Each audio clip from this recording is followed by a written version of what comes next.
Hello students. आज हम सीखेंगे प्रश्नावली 1.2 का प्रश्न क्रमांक 3।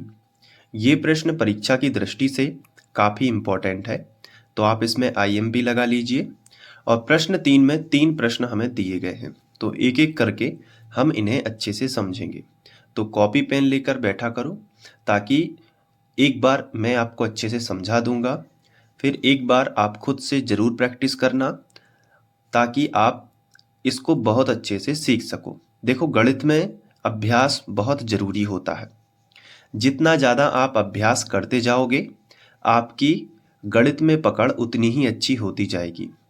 तो एक अच्छा सा रजिस्टर बना लो। अभी अध्याय 1 चल रहा है, जो बच्चे नए हैं उनको ध्यान से सुनना है। एक अच्छा सा रजिस्टर बना लो और उसी में आप समझते हुए सारी प्लेलिस्ट के वीडियो देख लो। तब तक आपकी गणित की फेयर रजिस्टर में पूरी लिखाई भी हो जाएगी और पूरे सॉल्यूशन आप पे अच्छे से बनेंगे, क्योंकि एक एक बार आप प्रैक्टिस करते जा रहे हो। फिर जैसे ही एग्ज़ाम नज़दीक आएगा, तो आपको क्या करना है, रिवीजन करना है। तो वीडियोस दोबारा से देखोगे तो बहुत सारा टाइम जाएगा, तो आपको क्या करना है, उसी रजिस्टर में से रिवीजन करना है। फिर अगर किसी सवाल में आप अटक जाते हो, तभी आपको वीडियोस खोल के देखना है। तो प्लेलिस्ट आपके लिए काफ़ी काम की रहेगी। प्लेलिस्ट कहाँ मिलेगी आपको? इसी वीडियो के डिस्क्रिप्शन में। आप डिस्क्रिप्शन चेक कर लेना, वहाँ कक्षा 10वीं की प्लेलिस्ट है। उस पर आप क्लिक करोगे तो सारे वीडियोस लेक्चर आपके लिए खुल जाएंगे। बिल्कुल फ्री है आपके लिए, तो आप वहाँ से एक एक करके देखते जाइएगा और अपने फेयर रजिस्टर में एक एक बार समझते हुए लिखिए। फिर उसका बार बार अभ्यास करेंगे, 1 से 2 बार, तो आप बहुत अच्छे से गणित कर पाएंगे। तो चलिए फिर स्टार्ट करते हैं। तीसरा प्रश्न, तीसरे के अंदर जो पहला हमें दिया गया है 12, 15 और 21, ये हम अलग से लिख लेते हैं। देखो, इसमें हमें क्या करना है, अभाज्य गुणनखंड विधि द्वारा निम्नलिखित पूर्णांकों के HCF और LCM हमें निकालना है। तो ये तो हम पहले वाले क्वेश्चंस में भी निकाल चुके हैं, तो ज़्यादा कठिन नहीं लगेगा, बस ध्यान से समझना है। HCF और LCM कैसे ज्ञात होगा, पहला प्रश्न हम अलग से लिख लेते हैं नीचे। तो यहाँ पे हम पहला प्रश्न लिख लेते हैं। तो इस तरीके से एग्ज़ाम में प्रश्न आएगा, इसका HCF और LCM निकालना है। तो आपको उसी तरीके से सॉल्यूशन करना बता रहा हूँ, जिस तरीके से आपको बोर्ड एग्ज़ाम में करना है, ताकि स्टेप बाय स्टेप करेंगे तो आपका एक भी अंक नहीं कटेगा। तो सबसे पहले आपको लिखना होता है दी गई संख्याएं, और जो आपको संख्याएं दी गई हैं वो लिख लो। कौन कौन सी दी गई हैं? 12, 15 और 21। ठीक है, तो ये आपको लिख लेना है, 12, 15 और 21। अब इसमें से एक एक करके सभी संख्याओं के आपको अभाज्य गुणनखंड निकालना है। तो सबसे पहले आप हेडिंग डालोगे, संख्या जो 12 है, 12 के अभाज्य गुणनखंड। तो इस तरीके से आपको लिख लेना है। मैंने पहले से लिख लिया है ताकि आपका टाइम बच सके और बराबर। अब कैसे निकालोगे, तो इसके लिए सिंपली आप रफ का यूज करेंगे। जैसे यहाँ पे मैंने रफ रखा हुआ है, तो आप कहीं भी रफ में कर सकते हो। देखो, 12 लिखा आपने और 2 से भाग दिया, सबसे छोटी संख्या 2 से, 2 × 6 12, ये जाएगा 6 बार। अब इसके बाद यहाँ जो 6 है, इसमें फिर से 2 से भाग देंगे, तो 2 तिया 6। फिर अब 3 है, तो 2 से तो नहीं जाएगा, तो अब किससे देना? 3 से, तो 3 एकम 3। तो 2 × 2 × 3। इसका मतलब है कि 2 के ऊपर हम 2 की पावर लगा सकते हैं, 2 की घात लगा सकते हैं। क्यों? क्योंकि 2 बार आया है, और ये जो 3 है ये एक ही बार है, तो आप यहाँ पे लिख सकते हो 3। आया समझ में? तो 2 के ऊपर 2 की घात गुणित 3। अब इसके बाद आपको लिखना है जो 15 दूसरी संख्या है ना, 15, तो आप लिखोगे 15 के अभाज्य गुणनखंड, इस तरीके से। ठीक है, अब आपको यहाँ पे बराबर के नीचे बराबर लगा लेना है, और 15 के अभाज्य गुणनखंड आप फिर से रफ में जाओगे। कहाँ जाओगे? रफ में। तो मैंने रफ निकाल दिया। अब देखो, इसमें 15 लिखा और फिर अभाज्य गुणनखंड निकालना शुरू। तो सबसे पहले 3 से दे देते हैं, 3 5 15, भाग जाता है, 2 से नहीं जाता 15 में, इसलिए हमने जानबूझ के 2 के आगे क्या होता है? 3, 3 से देना स्टार्ट किया। अब देखो 5 है ना, तो 5 से चला जाएगा, 5 एकम 5। बस जैसे ही 1 यहाँ पे आया समझ जाओ कि हो गया इसका भाग। अब 3 गुणित 5 आपको संख्या मिली, तो यहाँ पे लिख लो 3 गुणित 5। आया समझ में? तो 15 के अभाज्य गुणनखंड आपको दिखेंगे 3 गुणित 5। अब कौन सी संख्या बची है? 21, तो आप लिखोगे 21 के अभाज्य गुणनखंड। तो 21 के अभाज्य गुणनखंड कैसे निकालोगे? रफ का यूज करोगे। तो साइड में मैंने रफ निकाल लिया। अब यहाँ पे 21 लिख दिया। अब ये चिन्ह बना लिया। अब 3 का जाता है 21 में, आपको अच्छे से पता है। 2 का तो जाता नहीं है, तो 3 का ही लिखेंगे। 30 आते 21, कितनी बार गया? 7 बार। अब 7 से ही जाता है, 7 में 7 का ही जाता है, 7 एकम 7। तो 3 गुणित 7 इसका आया। तो यहाँ पे हमने लिख लिया 3 गुणित 7।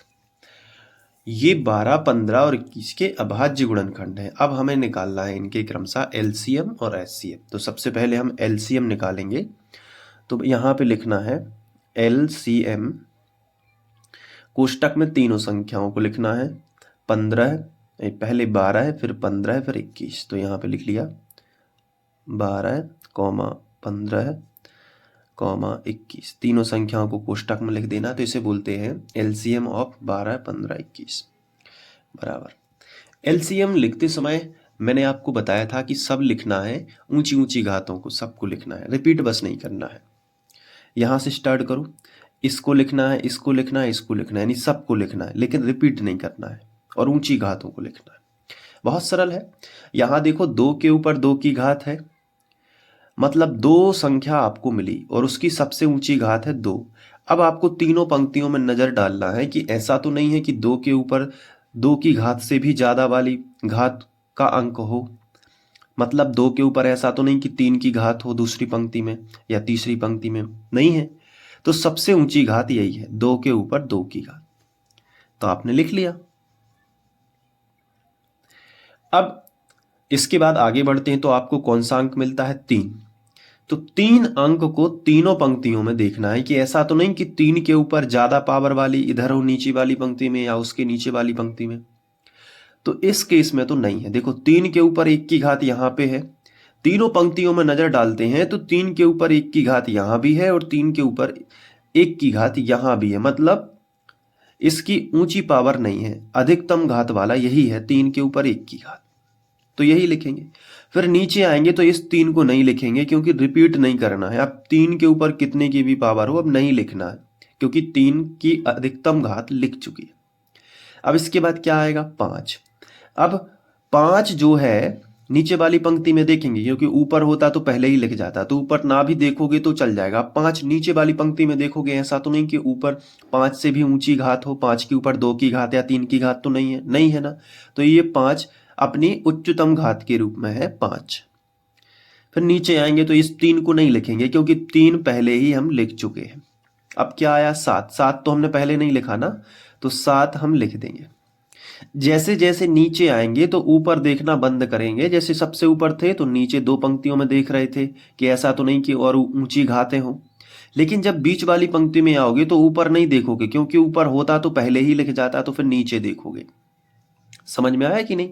तो इधर देखो अब नीचे, फिर इसमें आओगे तो कहीं नहीं देखना।